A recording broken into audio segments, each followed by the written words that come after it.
Boa noite, pessoal. Tudo bem? Estamos falando da Rádio 104,9, Rádio Comunidade de Pedralva. Queria agradecer ao Claudinei que está fazendo o som pra gente. Muito obrigado, Claudinei. Elivelto, boa noite, tudo bem? Boa noite, tudo jóia? Boa noite, Deildo. Nosso convidado de hoje, nosso caro amigo Deildo. Quer falar um pouquinho dele, Elivelto? Vamos falar primeiro dos patrocinadores? Vamos. Até o momento, cara, a gente tem nenhum patrocinador. Olha, a gente está precisando de apoio, gente. A gente precisa manter isso aqui. O Claudinei precisa de um apoio aqui, né? Apoio cultural. Vamos ter que ajudar aqui o nosso amigo Claudinei. Exato. Certo? Opa! Agora sim. Agora você ficou mais perto, né? Deixa eu testar aqui, então. É exclusivo. Exclusivo. Já vai rodar, é. Aí, hoje tá funcionando redondinho, gente. Show de bola. Só o seguinte, eu preciso dar a senha do Wi-Fi. Só um minutinho, gente. Só um minutinho. Coloca lá. Enquanto isso, a gente vai falando aqui. Vamos falar um pouquinho para o pessoal se inscrever no YouTube, no Instagram, no Quai, no TikTok.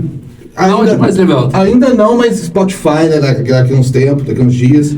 E para você que quer de alguma forma contribuir com a gente, para a gente continuar com esse programa, tem o Apoie-se. Exatamente. É uma forma de doação que está disponível na bio do Instagram do CapitubaCast. Tem duas formas de ajudar a gente. Sim. Gratuitamente, que é lá se inscrever, assistindo, curtindo, comentando e tudo mais. Compartilhando. É o talo da internet. Show de bola. Obrigado. Valeu, Rodrigo. Ou então, pelo link do Apoia-se, né? Ou então patrocinando a gente. Sim, com certeza. A gente vai conseguir ainda uns patrocínios. Exatamente. Vamos falar um pouquinho do nosso amigo Deildo. Hoje, Deildo, como a gente vem fazendo, a gente pega as informações, geralmente do Google e tal, mas a gente pôs aqui um pouco do que a gente sabe, certo? Você acredita que nós não achamos muita coisa no Google? No site da Câmara acharia bastante coisa, né? Então. Tem uma parte da história, né? Por eu ter sido presidente, conta um pouco a história da minha vida. Na época saiu o Jornal Centenário, e no Jornal Centenário ele tem de todas as pessoas que foram... Eu dei uma fuçada lá, então eu sou ruim mesmo de achar informação. De pesquisar. É só pra você, quando você vai na Câmara e pede pra eles... O primeiro jornal centenário da época da eleição de cada candidato ali tem conta a história de todos os... Legal, bom saber. Bom saber, os próximos a gente vai fazer isso, né? Vamos falar um pouquinho do Deildo. Deildo é motoboy, pra quem não sabe, há mais de 10 anos, acredito eu. Mais de 10 anos. Trabalhamos no mesmo local. Servidor público, foi vereador e presidente da Câmara do ano de 2017 até o ano de 2020. Formou-se em Ciências Políticas pela Uninter e pós-graduou em Administração Pública. E gerencia na cidade... O que é isso aqui, meu? Oi? É pós-graduado em Administração Pública e Gerência de cidade. Nossa, perdão. Na Sou muito Uninter. de leitura. Na Uninter. E é natural de Monte Azul. Norte de Minas. Isso porque não tá na mão, tá... Não, imagina. Eu sou muito de leitura mesmo. Fazer o quê? E também tem um ponto dele aqui que não é muito legal. Ele é palmeirense, mas tudo bem. É amigo da gente, então aí fica valendo, uma pergunta, Deildo. Palmeiras tem ou não tem Mundial? Tem Mundial. Intriga. Aí a oposição vai falar outra coisa. Esse é um dilema que até hoje... O Palmeiras deixou de ser time há bastante tempo. Hoje o Palmeiras é uma seleção. Com certeza. Vou concordar com você. Sim. Eu tenho que concordar com o convidado, tá louco? Não vou discordar de pacto, não. Vou arrumar confusão dessa. De jeito nenhum. Mas tá bom, né? Sofreu um pouquinho, caiu 2 vezes, mas voltou com tudo, mas... Por cima. A gente faz parte da vida, a gente cai e levanta quantas vezes for necessário. Pode ter certeza, hoje nós caímos, ganhamos mais de 10, 15 títulos. Se nós cair de novo, vamos ganhar 20, 30 títulos. Palmeiras sempre grande. Se cair, eu vou dar risada de novo. Brincadeiras à parte dele. Eu não sou muito fã de futebol, sabe? Não, eu sou São Paulino, sabe? Mas não dá pra ver pela cara. Não praticante. Não praticante. O pessoal fala, pergunta, eu sou mais assim... Não sou muito de futebol. Gostava muito, quando mais novo. Sim. Você até jogou também, não jogou? Não tem mais, você jogou? Eu jogava pro time da Barra, joguei muito tempo. Eu ia no estádio, assistia também e tal, curti, mas assim, foi só uma época depois, não sei o que eu desliguei, não curti muito. Mas assim, Olivelto, eu nunca fui jogador de bola, eu sempre corria atrás de bola. Corria atrás da bola. Igual a grande maioria, né? Você jogava pela barra. Rodney. Isso. Pelo time da barra. Entendi. Tá E nessa época que você jogava, você chegou a ganhar algum título pelo time? Vocês, né? Você não, vocês ganharam o time. Um campeonato no bairro da Barra, teve um torneio da Barra e nós ganhamos um torneio, a final foi contra o time titular. Eu jogava no aspirante time B e nós ganhamos nos pênaltis. O último pênalti quem bateu foi o Alex, lá da Barra. Então, eram os dois times da Barra, um disputando contra o outro? Chegou na final os dois, titular com o aspirante, né? Quantos times tinha na época, no campeonato, no torneio? Foi um torneio, eu não lembro exatamente, mas era coisa de 8, 10 times. Legal. Eu lembro também, o prefeito Josi, ele também jogava na época do Palô. Vocês chegaram a jogar assim, na mesma época, não, né? Não chegamos a jogar. Não recordo. Bom, O Josi, ele jogou bola mais antes, né? O Deildo é um pouco mais novo que ele. Um pouco. Mas bem, sei lá, chegou no fim da carreira dele, no começo dele. Não, você não lembra que o Josi falou que estourou o joelho no meio da caminhada? Mas vamos lá, o assunto hoje é nossa amiga. Você é natural de Monte Azul, certo? Você nasceu lá, tem quanto tempo você ficou por lá? Eu te conheço desde pequeno. Como que é a sua história? Como vocês já disseram, né? Eu sou natural de Monte Azul, vivi lá até os 5 anos de idade. Minha mãe tinha 2 crianças, 2 filhos, eu e o Leandro, né? E na época as coisas eram muito difíceis no norte de Minas e as pessoas sempre buscavam oportunidade em cidades maiores, em outros locais, né? Uma parte da minha família, né? O meu pai biológico, ele foi para Rio Claro e a família, meus avós, né? Que eu era criado por eles, foi para Aparecida do Norte. Mais especificadamente, Putim. Aparecida do Norte sempre eu falo porque a gente trabalhou lá. Então a minha infância foi lá, né? A partir dos 7 anos de idade a gente morava no Putim e assim, o que marcou a minha vida, né? Meu avô trabalhava na feira e ele vendia laranja, sabe? Tinha esse carrinho, tinha um punhado de laranja dourada, assim, laranja, maçã, pessoal lá. Então eu acompanhava meu avô, ele saía do Putim. Era uma caminhada todo sábado e domingo, de aproximadamente 40 minutos. Minha avó sempre teve já problemas de coluna e meu avô ia empurrando um carrinho, que era um carrinho maior, que tinha mais os produtos, e eu ia com um carrinho menor, empurrando, levando o resto das coisas, que eram as coisas mais leves. Você tinha quantos anos? Rapaz, a faixa de uns 7 anos de idade, 6, 7 anos de idade nessa faixa, assim. Todo mundo começou a trabalhar cedo. Todo mundo que tá ali nessa época. Eu um pouquinho mais tarde, mas... eu ia com meus avós, só que eu não trabalhava no carrinho junto com eles. Eu trabalhava para um senhor chamado Senhor Vinícius. Ele era dono de uma... Lá tinha uns barracão onde o pessoal guardava suas barracas de feira. Era um barracão muito grande. Aí o meu compromisso na época, com 7 anos de idade, eu ia cedo, chegava ali com o meu avô na base das 6 horas da manhã. Eu ia para esse barracão, ficava com a chave lá, o pessoal ia, ficava até mais ou menos 8 horas da manhã ali. O pessoal pegava suas barracas, a partir das 9 horas não pegava mais. Eu saía de lá, ia com uma locadora de videogame do filho dele, eu ficava tomando conta, né? Eu lembro que ele me pagava, além do dia, me dava mais 3 fichas no final do dia, para me jogar na cama, para moleque. Quem não quer, né? Aí eu ficava até mais ou menos ali nessa locadora, até 11, meio-dia, ele tinha um restaurante. Aí servia as mesas. Aí eu ajudava a limpar as mesas. Eu ia para esse restaurante, ajudava a limpar as mesas. Aí na parte da tarde ele tinha que fazer o fechamento das coisas dele. Aí ele tinha uma banca de tapete. Na parte da tarde eu ia para essa banca de tapete. Rapaz, ficava 2 horas. Quem é o Julius perto do Deildo? Isso com 7 anos. 7 a 9 anos de idade. Né? E estudar? Que horas você estudava? Isso era final de semana. Era sábado e domingo. Né? Que as feiras do Príncipe Norte estavam funcionando sábado e domingo. E eu estudava no meio de semana. Né? Que aí de segunda a final. E quando que você veio pra Pedralva, assim? Eu vim na faixa de 10 anos de idade. Trouxe um radinho de lá e funcionou? Virou a barreira, acabou. Virou a barreira. Aí eu vim pra cá. Eu vim morar com minha mãe, né? A minha mãe já tinha estabilizado. Ela veio, morou um tempo sozinha, né? Até ela se estabilizar. A hora que ela estabilizou, aí eu vim morar com ela. Muito bem. E durante a sua infância, a sua juventude, você só estudava por aqui ou você trabalhava também? Aqui em Pedralva, rapaz, sim. Olha, no primeiro período, quando eu cheguei, né, minha mãe, ela, a maioria das pessoas sabe, ela é evangélica, né? Então, a gente morava na roça, então a gente tinha uma vida muito boa, né? Graças a Deus, meu padrasto sempre teve as empresas dele, então a gente tinha uma vida muito confortável. Só que na religião da minha mãe, minha mãe morava junto na época, você não pode, você batizar na igreja, você tem que ser casado, de fato, né? Aí minha mãe separou do meu padrasto, né, naquela época, aí a gente viveu 2 anos aqui em Pedral. Aí nesse período, rapaz, aí foi um período que eu trabalhei mais, que aí, não sei se você vai recordar, que aí eu ajudava minha mãe, que eu tinha que buscar palito lá na Inês, batia palito, aí eu tinha que vender, aí vendia alface na rua, vendia as coisas, depois da escola, eu estudava na parte da manhã, e depois eu fazia essas coisas, porque aí eu... Pra ajudar. Pra ajudar, porque foi um período assim de 2 anos, aí nesses 2 anos, aí o meu padrasto também virou evangélico, aí eles casaram, aí voltou a morar junto, mas o meu período assim que eu mais tive que ajudar mais assim, foi esse período mesmo. Nesses 2 anos. E todo mundo que veio de baixo, a gente trabalha bastante desde pequeno, né, Deildo? Rapaz, tem umas coisas que marcam a vida da gente, sabe? Com certeza. Eu vou contar uma passagem, uma coisa que marca muito eu na minha infância. Sempre que eu passo, eu lembro.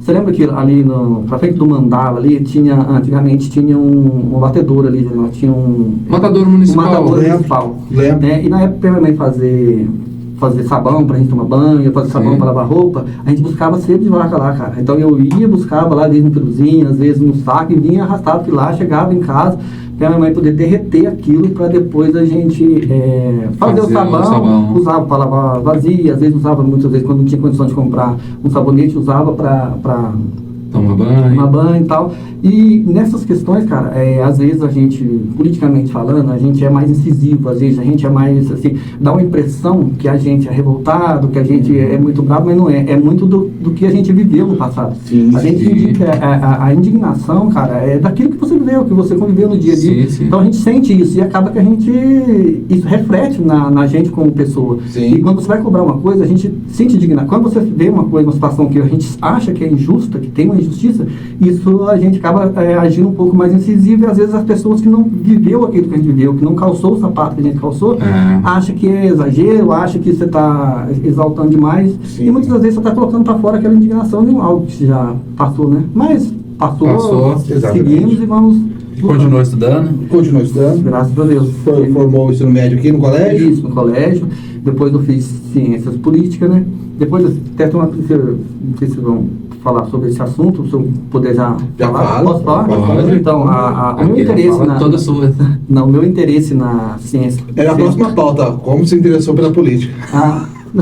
Já tem essa pergunta. Então, a política, rapaz, eu interessei, assim, por volta dos meus 18, 17 anos, eu já vi alguns movimentos, né, a gente o primeiro contato político que eu tive, assim, eu fui conversando com o ex-prefeito Luizinho, onde eu abordei ali perto do Sinesp, perto do colégio, estava conversando ali, eu falei para ele que tinha interesse em entrar na política, e a partir daí eu fui me inteirando, fui participando, e o interesse por ciência política foi um fato bem assim, que eu guardo para mim, sabe? Isso mostra como a gente é inexperiente no começo da carreira política ali. Eu tinha uma faixa mais ou menos, não lembro a data exata, mas 18, 19 anos, eu estava lá na padaria, na Arraia, antigamente, tinha uma padaria que tanto, hoje é a vovó.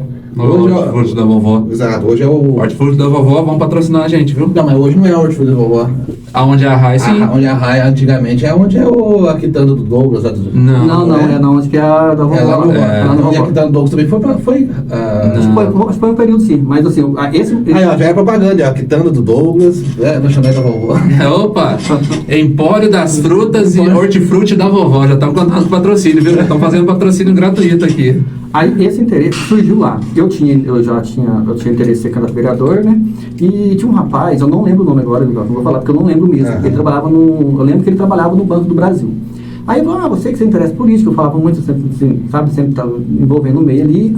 Aí ele pegou e me perguntou assim, falou pra ele assim, já que você é candidato a vereador, né, você é pré-candidato a vereador, ou na época era que você falava candidato, né? Aí ele pegou e comentou comigo assim, então fala um pouco, né, o que eu sou interesse na política. E eu comecei a explanar para ele, eu tenho intenção de fazer isso, eu tenho intenção de fazer aquilo outro, eu tenho intenção de melhorar a educação, fazer uma escola, reformar uma escola tal, arrumar tal ponte. Foi falando um monte de coisa, cara.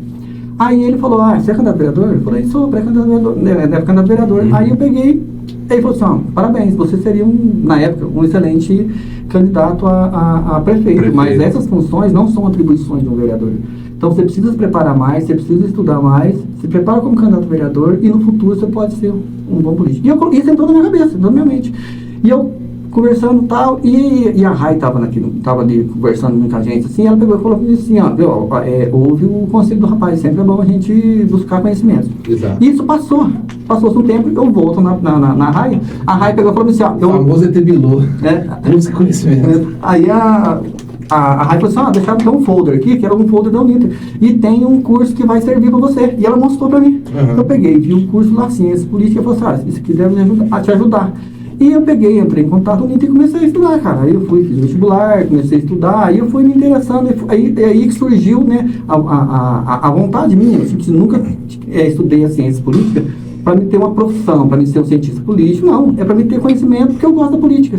E para você exercer política, você tem que ter conhecimento. Sim, é lógico, sim. Eu sou um tipo de pessoa, Livelto, que eu não acredito que não é apenas o estudo que te dá experiência. Eu convivi, uma coisa que eu gosto de falar bastante, com muitos vereadores, né, que tem uma experiência que não tinha as escolaridades que a gente tinha, não tinha um estudo assim, que a gente tem. Um e sabe que a gente tem. Na verdade, a boa parte dos políticos antigos não nem estudo tem. Mas a experiência de vida deles, cara, às vezes supera até o conhecimento que a gente adquire nos livros. Sim. Porque eu lembro de um, específico, não vou falar nome, que eu acho que é deselegante da parte da gente ficar citando pessoas sem a autorização.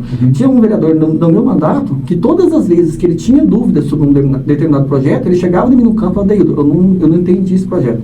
Explica pra mim. Aí eu lia o projeto, explicava pra ele qual que é o meu ponto de vista, o que eu acreditava. E, rapaz, vai fazer brincadeira, mas na maioria das vezes ele não seguia o que eu pensava. Ele queria que eu explicava pra ele, eu lia o projeto, ele tirava dali o entendimento dele, e no plenário ele votava de acordo com as convicções dele, da convicção que ele tinha. Então você vê que essas pessoas, eu lembro desse pessoal antigo que trabalhou comigo, eu cito até alguns nomes, o Evaristo, cara, admiro pra caramba. Eu lembro do companheiro de trabalho do Jaiminho, cara, um espetáculo. Você vê, são pessoas que têm a simplicidade, mas a busca que eles tinham por entender um determinado projeto de lei, a busca que eles tinham de querer fazer o melhor para o município, supera toda a limitação que eles têm, sabe? Legal.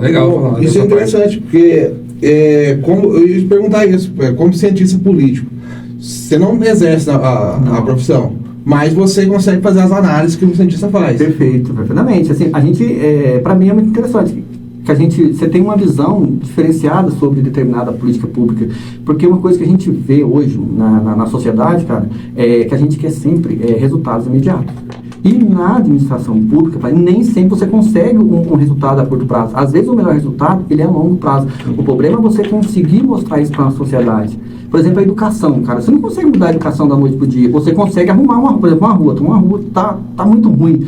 Ou uma ponte que caiu. Você consegue arrumar ela em 6 meses, você consegue arrumar ela em 2 meses. Você consegue arrumar uma rua, às vezes, até numa semana. Sim. Mas agora, você melhorar o índice de educação no seu município, ou no estado, ou ainda mais no governo, na União, cara, você vai gastar 5, 10, 20 anos para isso poder refletir. Usando o que você falou a respeito da educação, exemplo até meu, porque quando eu comecei na escola municipal tive a refeição e tudo mais, mas era aquela refeição básica, sabe? Certo. Até o meu 2º ano do ensino médio. Depois já veio a refeição. Então, de lá pra cá já deve estar fazendo 12 anos que eu me formei. Já vem do período de refeições na escola, pensando até numa parte social, porque já ouvi relatos de pessoas que iam para a escola, comiam na hora do recreio, e a outra refeição era só no outro dia na escola, no recreio de novo, entendeu? Eu já lembro muito. Não foi essa a minha realidade, mas... Não foi a minha também não, mas eu conheci. Mas já conheci, cara. Assim. Deve ser doído, cara. Imagina só você... E naquela época não tinha refeição, né? Na nossa época era um mingau com bolacha, era uma coisa mais leve, vamos dizer assim. É complicado. Então, você imagina uma criança que ia pra escola com fome, chega lá, comia mingau com bolacha e no outro dia de novo mingau com bolacha. Às vezes nem estudar conseguiria por tanto da... Eu sempre, quando as pessoas mais próximas de mim, eu falo muito do primeiro impacto que eu tive, né, político. Foi a primeira vez que eu disputei uma eleição, que eu comecei a andar, de fato, de casa em casa no nosso município. Eu vou falar uma coisa pra vocês, cara, tem situações no nosso município que a gente não acredita que exista. Sim. Tem coisa que a gente pensa que tem no Nordeste, que você pensa que tem lá numa região mais pobre, e que tem pessoas que passam no nosso município. que tem pessoas que são, assim, tem mais desenvoltura, às vezes pedem ajuda, mas tem pessoas que não conseguem pedir ajuda. Ela assim, ela tem ela sofre ali, ela vai tentando um jeito, sofre calada, mas não pede uma ajuda. Então a gente vai vivendo realidades que o mundo abre pra gente, cara. Muito sim. E na época, já que você falou, na época você era vereador, como é que, das coisas que você fez naquela época, o que você conseguiu trazer de legal para a cidade, que você lembra? Você está falando assim na questão de recursos. Ou talvez fiscalização sua. Porque a função do vereador não é nem a emenda assim. Não. Eu tenho tem alguns pontos, né? Fiscalização é projeto de lei, né? Sim. Que marcaram, sabe? Hoje eu vejo a política, apesar de ser um espaço de tempo bem curto do que eu fui, porque tem 4 anos que eu fui vereador, né? Eu estou fora do mandato há 4 anos. Eu vejo um diferente hoje. Na minha época, eu falo por questão do meu partido, Partido dos Trabalhadores, todos os recursos, todas as reivindicações que você conseguia, sempre é coletivo. Não existia o Deildo conseguiu tal recurso, não existia o fulano X de tal conseguiu tal recurso. Sempre foi, cara, as minhas conquistas na política sempre foi em parceria. Você dá até alguns exemplos para elucidar melhor a minha fala. Primeira vez que eu consegui algo positivo, nós conseguimos, né, algo positivo para Pedralva, foi com o Tião Maravilha, né? O Tião Maravilha, eu tenho uma relação muito boa com ele, respeito muito, foi um excelente político no nosso município. E eu estava um dia na minha casa, ele recebeu um e-mail e falou: "Professor Dedo, recebido um e-mail aqui e para realizar umas obras de infraestrutura, mas tem que fazer um cadastro no órgão, não lembro mais o órgão, cara. E você não consegue conversar com eu tinha uma relação muito próxima com as irmãs do Lar da Criança, você não consegue conversar com as irmãs, vocês têm algum projeto para poder colocar, para poder cadastrar o lar e tal." Aí eu peguei, beleza, mandou para mim, só que o prazo tá vencendo. Ele falou assim: eu tenho pouco prazo, tipo 15 dias, eu sei que o prazo era curto. Aí eu falei: passou, ele jogou a bola para mim, né? Ele recebeu naquele momento o e-mail e passou para mim, né? Se eu podia ficar quieto, alguma coisa e tal, aquilo morreria ali. Eu falei: não, mas eu peguei e fui lá na casa, conversei com a irmã Rivane. Aí a irmã Rivane falou: agora o tempo é muito curto para mim elaborar um projeto novo, para mim correr atrás de pessoas, fazer orçamento, não vai dar tempo, mas eu tenho um projeto aqui para arrumar o pátio, eu vou usar esse projeto. Aí ela usou esse projeto, na época conseguiu o benefício, né? Aí fez um pátio lá do Lar da Criança. Depois de um certo tempo, tem outra situação diferente, que aí entra muito na relação, num ponto que esses dias atrás eu vi num grupo desses perfis que eles usam para falar de eleição e tal. Eu não gosto de acompanhar muito, sabe? Não gosto mesmo, né? Até... Esses grupos são bem, como diz... Eles manipulam, isso, a finalidade, sabe assim, muito. E a gente, cara, na vida, eu sou uma pessoa assim, que a gente tem que prezar pela questão psicológica da gente. Com certeza. Sabe, a gente tem que manter sempre a cabeça em dia, as coisas pra gente não, porque essas coisas... quanto mais informação você recebe... E eu penso assim, coisas que vêm pra tentar te desmotivar, ela é igual veneno pra mim, cara, só funciona se você tomar. Então eu evito tomar de todas as formas. E até teve eu vou falar porque um amigo me mandou, sabe? Falou: houve um questionamento. E o fulano tal, Deildo, ele é PT mesmo? Por que eu acho que as pessoas eles têm essa dúvida? Porque eu tenho uma relação muito boa com pessoas que não têm o mesmo aspecto ideológico que o meu. A gente está conversando aqui normalmente sem, por exemplo, entrar em farpas, né? E outra. Isso aí é uma coisa que falta muito na conversa com o político. Diálogo. Porque assim, você se considera de esquerda. Totalmente. Então, e eu me considero mais de direita. E a gente já conversou em off de vários tipos de assuntos. Com certeza. Eu cheguei até a xingar. Né, em off. E o Deildo é a única pessoa com quem eu consegui conversar, ou não sei se você também tem essa visão. É a única pessoa de esquerda que consigo conversar, sendo que nunca quis brigar comigo. Entendeu? Ele escuta seu ponto de vista, expõe o dele. Cada um fica com a sua opinião. Ele não vai mudar a minha opinião, eu não vou mudar a dele. Isso eu já falei em off pra ele. Mas a gente consegue debater opiniões. E sair comendo uma pizza depois de uma esquina. E sai um consenso na lanchonete do Gaspar, né? Na lanchonete do Gaspar. É a melhor pizza da cidade com a borda caprichada, viu?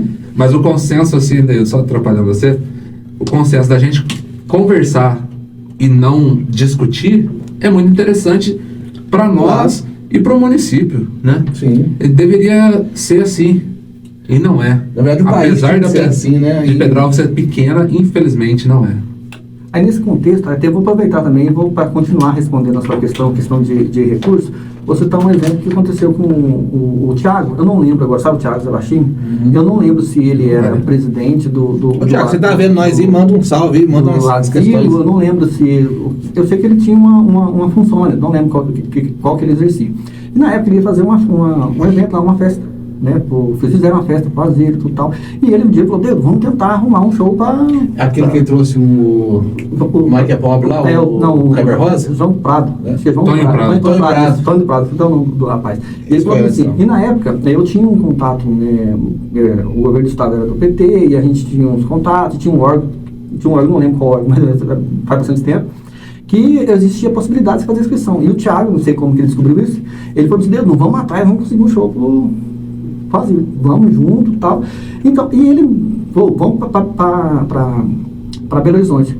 E eu sempre tive essa relação, eu e o Thiago, assim, ideologicamente, nós temos bastante divergência. Né? Eu sou de esquerda e eu não sei, ele nunca me disse, mas eu acredito que ele seja de direita. É o que eu acredito, não estou... Né? E ele falou assim, vamos lá, nós vamos junto, nós vamos, tira foto junto, sim, conversa junto. E nessa época, você vê, nesse dia que nós fomos, foi o Matheus Bustamante, o Cambura também estava junto, sim, até o Padinho, cara, estava junto, que eles tinham feito algumas coisas, que eles iam resolver algumas coisas do trabalho deles, e aproveitou e foi todo mundo junto. Cara, e nesse mesmo dia, pra você ver, a Rita de Cássia, que é lá da Estiva, ela tinha uma demanda, ela tinha que entregar um ofício que ela queria um recurso, né, para a Estiva, e ela me deu o ofício, dedo. Você consegue levar e entregar esse ofício? Eu conversei com ela que estava indo para Belo Horizonte, e ela me entregou um ofício e pediu 30 mil reais para ajudar a associação. E depois teve outras conversas, teve reunião, tudo tal. Mas assim, foi um dos passos para conseguir o recurso, que foi 30 mil reais, que eles compraram uns eletrodomésticos, fazer festa lá. E o Thiago, no dia que nós conversamos, nós conseguimos, cara, a trazer esse show. Então, tudo que na política sempre é uma construção em conjunto. Todas as vezes, se você diz da liberdade, pode conversar com ele, falar para você, procede a informação, quando o Thiago vai conversar, o Matheus vai conversar, sim, com algum deputado, que precisa ter mais gente para conversar, para ouvir mais ideias, eles me convidam. E eu sempre participo, porque, tipo assim, política você constrói ponte, não muro. Sim, você tem que ter o diálogo. Eu lembro na passagem que eu era presidente da Câmara, que foi um questionamento também que eu vi nas redes sociais, pessoal, veio uma... Acho que foi até foi lá no Gaspar, não sei se era o Gaspar que estava lá, ou naquele espaço lá. Sim. Acho que, não sei se era você que trabalhava lá, mas veio um senador. E ele estava lá embaixo, acho que era outra pessoa que tinha um ponto lá. Era outra pessoa. Então, e o senador estava lá. E na época eu era presidente da Câmara. Pô, você é presidente da Câmara, tem um senador da República na sua cidade. É uma oportunidade de você falar dos problemas da cidade, você discutir questões sociais, você, sim, aprender também sobre política. Nossa, sim. Eu vou fechar as portas porque o cara não é do meu partido. Não existe isso, não existe essa possibilidade. Não deveria existir. Não, mas eles têm a necessidade de ter esse diálogo. Sim. Como eu sempre tive esse diálogo, como eu sempre ouvi as pessoas. Aí tem algumas pessoas que acham que eu não sou realmente de esquerda, acham que ele é um pouco de direita. Não, eu simplesmente acredito que a política você tem que construir. É igual hoje, a administração, por exemplo. Para mim, a política é meio semelhante a um revezamento 4%. Cara, o Josimar, ele tá com um negócio, ele tá correndo, ele tá com um bastão na mão ali. Uhum. Vai chegar na frente, o próximo prefeito, eu não sei quem vai ser, se vai ser Joel, se vai ser Marquinhos Batista, se vai ser Alberto, se vai ser o Matheus, eu não sei quem vai ser. Mas essa pessoa que pegar esse bastão, ele tem a obrigação de fazer o melhor para o município, sim, e o mais longe possível. É o que eu penso. Foi um ponto que o Josi falou na entrevista dele.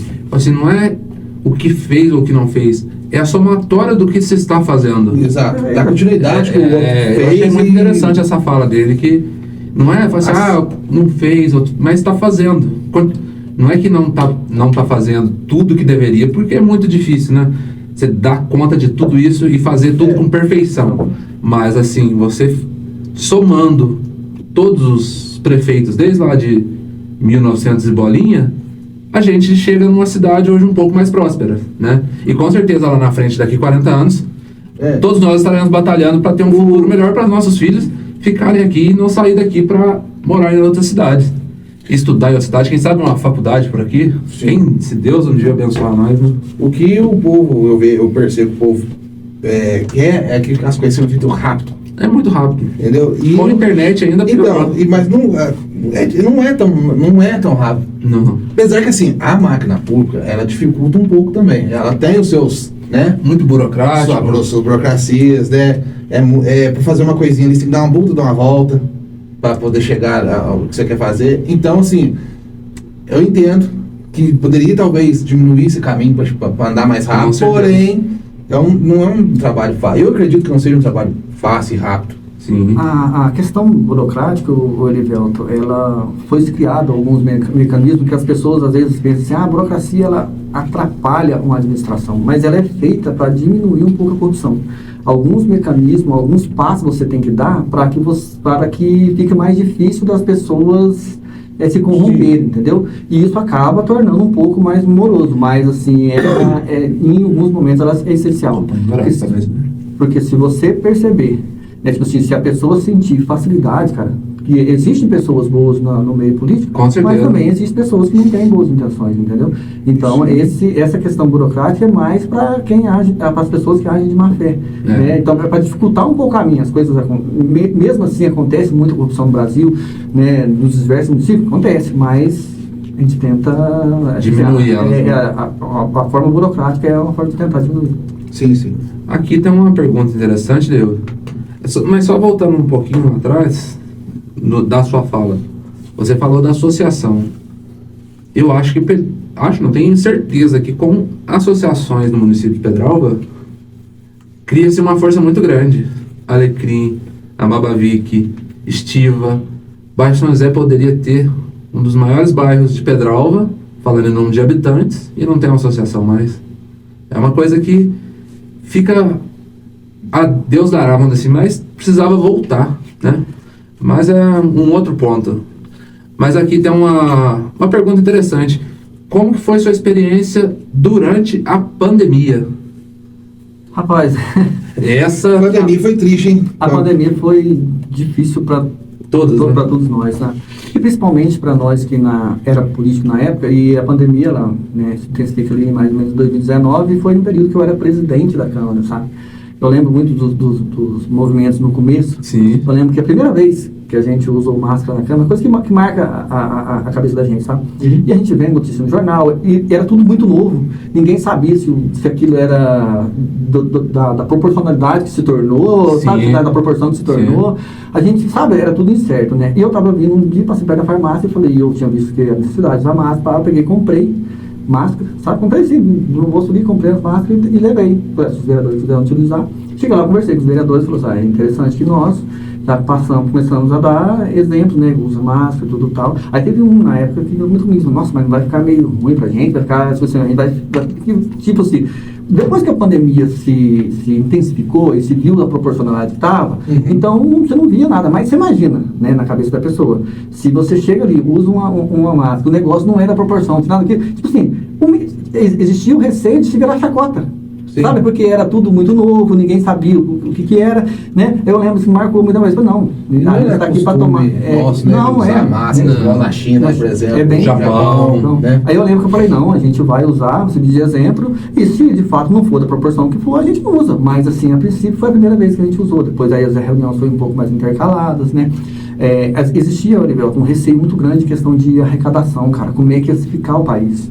Né, porque tudo é parar, como é que o governo ia se comportar, porque as pessoas, a gente entende, eu sou a favor da ciência, tal, mas a gente entende também as pessoas que tinham que viviam do seu comércio e que eu vou parar, e aí, como é que eu vou viver? Sim. E o meu aluguel, o cara quer receber aluguel. Então, havia essa insegurança, e essa segurança também, ela era passada também para os líderes, para os responsáveis, os governantes na época, né? Então foi tudo muito novo e muito rápido, mas eu acredito que teve uma condução tranquila. E o que eu acho que ajudou muito o nosso país, cara, tem uma frase do Getúlio Vargas que ela diz o seguinte, né, que um país só é realmente livre se ele for forte economicamente. E o Brasil é um país forte economicamente. Há muita gente que discorda, mas é forte economicamente. Você passar uma pandemia, né, ajudar como o governo ajudou, que teve a questão dos R$600, as prefeituras teve queda de arrecadação, o governo federal fez um repasse. Ele fez um repasse, ele entrou em acordo com as com as prefeituras, né? Saiu até uma resolução na época, fez um acordo. Então, por que o governo conseguiu, na época, dar esse suporte? Porque o Brasil é um país forte economicamente. Sim. Se o Brasil não fosse um país forte economicamente, e isso não é da noite para o dia que se constrói. Sim. Não é em um governo de 4 anos, não é em 10 anos, isso é um longo de uma história. Sim, né? Um país território. E vem dando sequência. Então, eu acredito que isso ajudou muito. A insegurança era muito grande, cara. Você pensava assim, nossa, e agora? Como é que vai ser? Eu mesmo no meu comércio... Cara, era muita informação. Você tem que baixar as portas...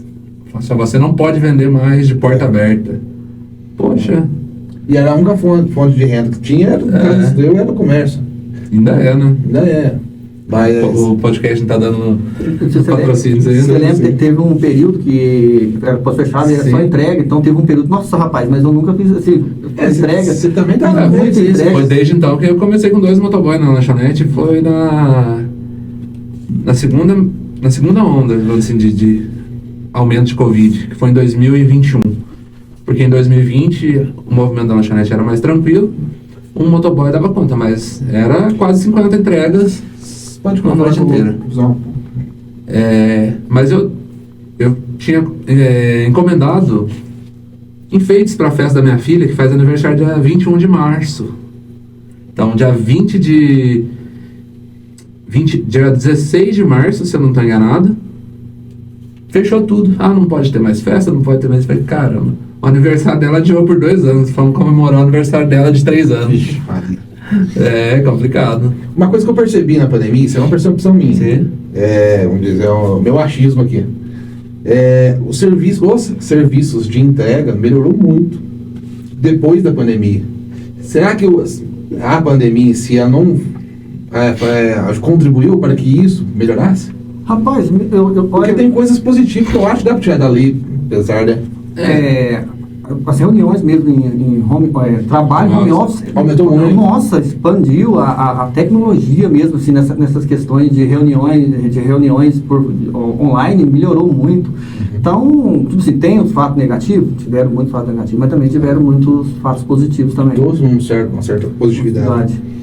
E uma coisa que acabou acontecendo nas prefeituras, apesar da crise financeira dos municípios, por questão de arrecadação, né, depois o governo federal acabou conseguindo recompor esse recurso, mas muitos trabalhos pararam. Por exemplo,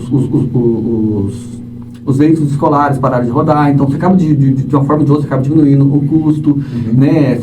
O serviço, alguma parte do serviço público deu uma parada também, você acaba também diminuindo os custos. Então, tipo assim, apesar de você ter uma crise financeira naquele momento, os gastos também acabou diminuindo um pouco, o que ajudou, de uma certa forma, a passar esse período.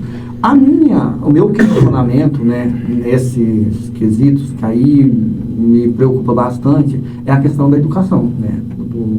Nós passamos um período aí de 2 anos, né, porque a educação ela ficou muito responsável, ficou mais para as casas, para os pais, né? Sim. E as crianças tinham, na época, que eles davam uma deram até celular aqui, não foi? Não, mas as crianças tinham que fazer umas atividadezinhas, umas coisas assim. Pegava apostila. Essa apostila, você tinha que fazer essa apostila, mas elas não têm a qualidade de ensino que tem nas escolas. Você imagina um pai ou uma mãe, né, que estava ali ensinando a sua criança, às vezes esse pai e mãe não tinham uma 4ª série, não tem, perfeitamente. Entendeu? Como é que esse cara vai conseguir? Ficou muito defasado nesses 2 anos a parte da educação mesmo, né? E o que eu questiono, cara, é que após também passar esse período, o que foi feito para a gente amenizar essa situação? Eu falo de todas as esferas, não estou falando de governo X, Y, não. Eu falo de governo federal, falo de governo estadual, falo de governo municipal. O que nós fizemos? O que nós cobramos como sociedade? Hoje, né, a gente tem uma visão, tem pessoas que têm a visão que também há uma sobrecarga de cobrança de imposto, é pesado para quem paga imposto, entendo. Mas eu acho que, eu acredito, né, que a sociedade também, ela tem que cobrar, mas ter uma visão, assim como tem para essas questões, para a questão do desperdício do dinheiro público. Eu acho que com certeza. Ele é muito grande, cara. Vou dar um exemplo. São coisas que não são feitas de forma de propósito. A gente sabe que tem uma boa intenção. Vamos dar um exemplo, Petralva. Petralva temos o exemplo da rua Padre João Carlinhos Rezende. A rua Padre João Carlinhos deu o governo, desmanchou a rua, não deu certo. Recurso da fora. Refizeram aquela rua, não deu certo. Depois tiveram que fazer pela 3ª vez. Você tem noção de quantas vezes nós gastamos na mesma rua? Você imagina se a gente aplica esse dinheiro, cara, de uma forma mais, assim, correta. Já deu coesa. Se tivesse feito da última vez, que foi... já na primeira vez tivesse feito o que foi feito agora na última. O quanto de recurso público nós não teria economizado, quantas outras ruas que estão com bastante dificuldade hoje que não poderiam ser arrumadas. Com certeza. Que é muito, quando a gente estuda direito administrativo, se fala-se tem um conceito de eficácia e tem de eficiência. Né? Você é eficaz, cara, quando você atinge o objetivo. Por exemplo, eu quero arrumar aquela rua lá, eu arrumei. Eu posso dar uma volta lá no quarteirão, gastar, por exemplo, se o custo dela é R$500, eu gasto 1.000, eu fui eficaz, eu consegui, eu resolvi o problema dela. Já aí o princípio da eficiência é você conseguir resolver o problema com o menor custo possível. Né? Fazer uma obra de qualidade com o menor dispêndio e alcançar o objetivo. O que falta, às vezes, na administração pública, não é exclusivo de Pedralva, é no Brasil todo, é ser mais eficiente com o gasto de dinheiro público. Um exemplo disso é o que aconteceu no Rio Grande do Sul, que pelos meios públicos ia custar 24 milhões uma ponte. O pessoal lá se uniu com 6 milhões, se eu não estou enganado, conseguiram fazer a ponte da sobrou para doação. Entendeu? O Rio foi Grande do muito Sul, melhor. O Rio Grande do Sul é um exemplo de que o governo parece que não serve para nada. Dá a impressão que dá, é isso, porque a maioria lá no Rio Grande do Sul, as pessoas salvaram pessoas. Quando o governo chegou, as coisas já estavam meio que... Mas pensa pelo outro lado, que a gente estava conversando agora há pouco aqui. Seu pensamento não cabe. Um pensamento igual a gente estava tendo aqui. Dentro da própria cidade nossa, tem famílias necessitadas. Imagina, uma parte da população conseguiu desmembrar mais barato que o poder público. Beleza. Mas ainda assim, no meio de tantas aquelas outras pessoas, tem pessoas que são necessitadas. Claro. Infelizmente, não estamos num patamar. Não, eu sou a favor do Estado mínimo, né? Eu também. Mas... Sou a favor também do Estado mínimo. Por conta de quantidade de imposto que eu pago e não vejo retorno, igual você falou, às vezes é mal utilizado. Né? Exatamente. Como diz o Emílio Zurita no Pânico lá, a carreta furacão, né? Mas essa questão de Estado mínimo é muito da visão. Eu acredito que o Estado tem que ajudar. Cara, é igual você no caso, né? Sim. Você deu um exemplo aqui, eu sou a favor do Estado mínimo, eu pago muito imposto, tudo tal. Mas quando você tem um Estado mínimo, na minha concepção, eu tenho que cortar o gasto em algum lugar. Porque o imposto que a gente paga, ele é feito para quê? Para a saúde que você tem, que você utiliza. Por exemplo, eu sou funcionário. Vou dar um exemplo do Helios Lanche. Assim como o Gaspar também, ele tem os funcionários dele. Hoje, cara, se lá na frente eu precisar do atendimento, eu não tenho condição, eu falo Deildo, eu não tenho condição de pagar um hospital particular. Sim. Então, e nem se for pro meu patrão pagar um dia para mim no hospital, ele pode ser que ele me ajude, que ele consegue pagar. Mas e se eu precisar ficar internado 3, 4 meses? E aí? Então, eu dependo do governo. Então, o governo, eu acredito que ele tem que ajudar nesse ponto. Ele acaba auxiliando. E é muito, tipo assim, para quem está... você imagina assim, se todo mundo for empreendedor, vão todo mundo empreender? Cara, então... Se eu não tenho suporte, tipo assim, igual eu trabalho, porque eu acredito que se uma hora eu precisar aposentar, eu vou aposentar lá na frente, eu acredito nisso. Eu acredito que vai chegar um momento que eu vou poder aposentar. Eu acredito que se eu ficar doente, eu vou ter um hospital que a Santa Casa vai me acolher, o posto de saúde vai me acolher. Se eu preciso de um recurso, um remédio, se eu não tiver condição de comprar esse remédio, eu acredito que o SUS vai me fornecer. Sim. Não fornece da forma que deveria ser fornecido, por quê? Porque aí falta o compromisso, às vezes, de alguns gestores. Aí que eu falo que nós devemos cobrar mais do serviço público. Eu pago imposto, Gaspar? Beleza. Sim. Então, qual é o retorno que eu tenho em cima disso? Mas se não está tendo retorno correto, mas por que não está tendo? É essa indagação que a gente tem, que eu acredito que nós temos que ter, que nós temos que cobrar. E faz diferença, cara. Eu falo pra você, na minha vida. Faz. Eu falo, rapaz, teve um momento que a minha filha, eu não lembro a idade perfeita, assim, eu sou muito ruim de dados, sabe? Por volta de uns 3 anos de idade, o leite dela, ela queimou 40% do corpo. Cara, quem que me ajudou? Foi o governo, cara. É a Santa Casa. Mas isso é o governo. Aí nós fomos para Itajubá. Você imagina, cara, se eu tivesse que arcar com toda a despesa, eu teria condição? Como é que eu faria? Eu no meu ponto de vista, eu ficava endividado. Eu penso assim, Deildo. O governo tem que interferir o mínimo possível. Mas vamos assim, o básico. Saúde, educação e segurança pública. Beleza. Também acho. Entendeu? Mas aí vai para outros caminhos. Os galhos que vão tendo, a saúde é essencial, é primordial. Igual a gente falou aqui, não lembro em qual programa, mas que o SUS é excelente, né?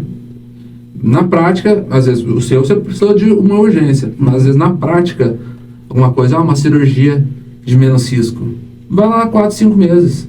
Mas tem, entendeu? Se fosse nos Estados Unidos da vida, você gastaria para você ir tomar uma dipirona. Então, mas aí nos Estados Unidos você tem a condição de pagar, né?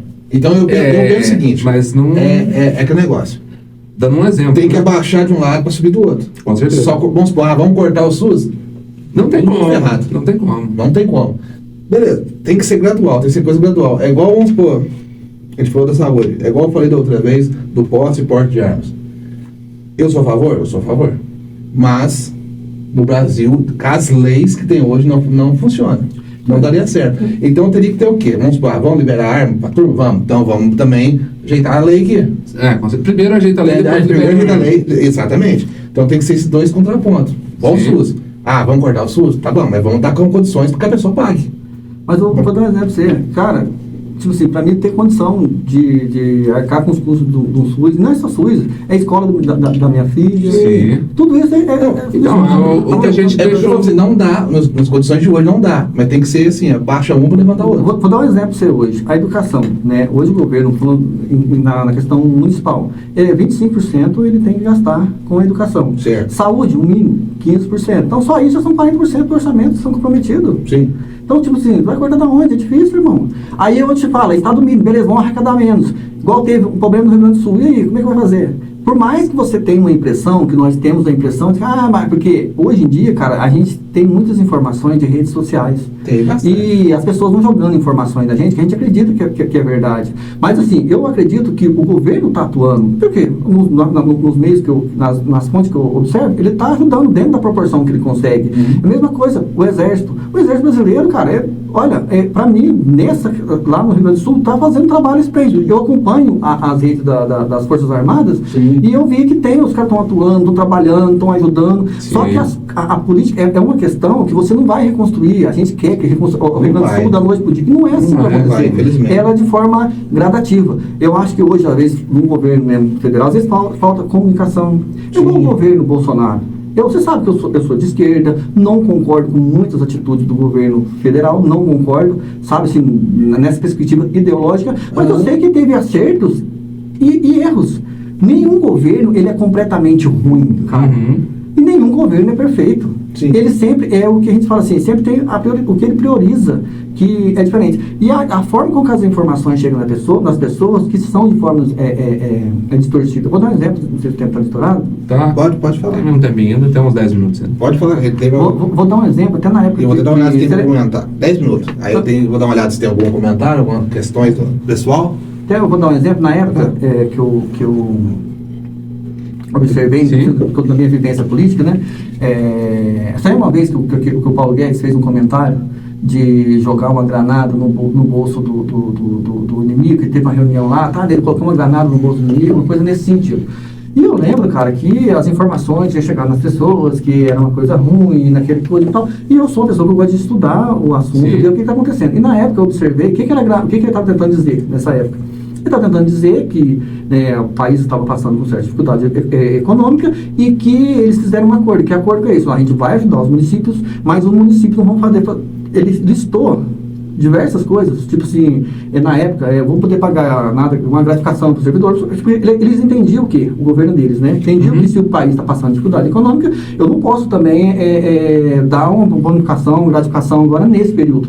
Eu preciso passar, eu lembro até uma fala dele que falou assim, a gente tem que, agora quem tem que salvar o Brasil. Depois a gente consegue realocar as coisas. E é louvável o entendimento. Sim. Não é porque eu tenho uma ideologia diferente do cara que eu não vou tentar entender o que o cara está falando. Sim. Então ele falava sobre isso, sabe? E eles fizeram esse acordo. E a gente vai olhar, cara, que a maioria das prefeituras, elas não cumpriram os acordos. Elas não cumprem. Aí o que acontece? Como é que a gente vai saber se a política que o cara estava tentando fazer ali a longo prazo funcionaria? Aí as pessoas falam assim, mas como é que quando um prefeito não faz, como uma administração não faz, é muito fácil você punir. Porque você vai lá e pune aquele prefeito, ele é cassado, ele responde judicialmente e tal. Mas e quando num país que tem mais de 5 mil municípios, quando 3 mil não cumpre? Como é que você vai caçar 3 mil municípios? Como é que você vai punir 3 mil gestores? Não tem condição de você fazer isso. Então, cara, acaba que a política que o cara aplicou não funciona porque as pessoas que são prefeituras que têm o mesmo ideal do cara, que têm as mesmas crenças, que acredita que tem que ser o Estado mínimo, que tem que ser isso, mas a hora que precisa aplicar, mas por que não aplicaram? Porque tinha que agradar o fulano daqui, tinha que agradar a ciclano ali, tinha que tentar a sua reeleição. O governo, naquele momento, não estava preocupado com a reeleição, porque era o momento da reeleição deles, mas os municípios estavam preocupados com a reeleição. Com certeza. Então, acaba que isso atrapalha o desenvolvimento do país. Então, o que eu penso assim, para você entender que uma política pública, para ela poder dar certo de cima para baixo, mas quando você toma uma posição lá, você tem que vir fazendo também. Sim. A partir que o cara toma um posicionamento, a partir que ele fala assim, vamos fazer X coisa que vai funcionar, e embaixo não faz, como é que vai dar certo? Então, tipo assim, aí que as pessoas acham que o cara não é de esquerda, porque o cara está falando, não, cara, eu tenho que tentar entender o que o cara está tentando fazer, para poder aplicar aqui embaixo. Não deu certo a política que o cara tentou implantar, mas por que não deu? Alguém falhou. Falhou porque não era assertiva a política pública que ele estava tentando aplicar, ou não funcionou porque aquilo de fato tipo assim, não foi seguido a risca. Então, aí fica difícil. E isso acaba, cara, isso tudo... Você entra um pouco do que você estudou, né? Isso. Então, por eu ter estudado, eu consigo tentar enxergar de um outro perfil. Eu não posso ficar acreditando tudo que você vê em rede social. Eu não posso ficar achando que aquilo é 100% verdade. Eu não posso... Eu não posso chegar também e olhar um governo que eu não simpatizo e achar que ele é o pior governo do mundo. Eu tenho que tentar ver ali o que é possível fazer para o país. É lógico que eu tenho meu posicionamento, é lógico que eu vou... eu acabo apoiando um governo que tem uma linhagem política voltada porque eu acredito que gente tem que trabalhar para diminuir a desigualdade social. Então, eu vou interessar para um governo, vou acompanhar um governo e vou fazer campanha, vou votar num governo que tenha a mesma visão política que a minha. Mas eu também tenho que enxergar o que o outro está fazendo. E falando aqui, entrando um pouco nesse assunto... Oposição e democracia, né? Uma última questão aqui. Como você avalia o cenário político futuro? Já que você tem... pra gente dar uma... porque 4 anos que você foi vereador, aí os outros 4, entre aspas, você está em off, né? Entre aspas. Porque você está envolvido no meio de alguma forma. E mudou muito a política de lá para cá. Né? E nem muito tempo foi. São 8 anos desde quando ele assumiu até então, hoje a gente vê um cenário mais polarizado, né? Quando eu cheguei aqui hoje, eu comentei isso com o Gaspar, né?